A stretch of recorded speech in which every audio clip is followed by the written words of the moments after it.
আবারও বড় সাফল্য মুর্শিদাবাদের সুতি থানার। গোপন সূত্রে খবর পেয়ে একের পর এক অভিযানে উদ্ধার হলো তাজা বোমা, আগ্নেয়াস্ত্র ও গুলি। গ্রেপ্তার করা হচ্ছে 2 অভিযুক্তকে। মুর্শিদাবাদের সুতি থানার পুলিশের বড়সড় অভিযানে প্রথমে উদ্ধার হয় 20টি তাজা বোমা। এরপর তদন্ত আরো এগিয়ে নিয়ে গেলে পুলিশ উদ্ধার করে 2টি আগ্নেয়াস্ত্র এবং 10 রাউন্ড গুলি।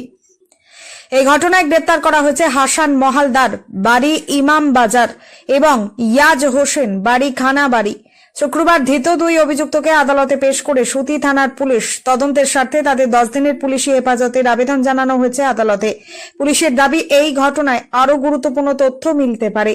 গোটা ঘটনার তদন্ত অব্যাহত রয়েছে। অস্ত্র ও বোমা উদ্ধারের ঘটনায় এলাকা জুড়ে চাঞ্চল্য। তদন্তে আর কি তথ্য সামনে আসে এখন সেদিকেই নজর প্রশাসনের। A1 নিউজ বাংলার সঙ্গে থাকুন, সবার আগে জানুন সব খবর।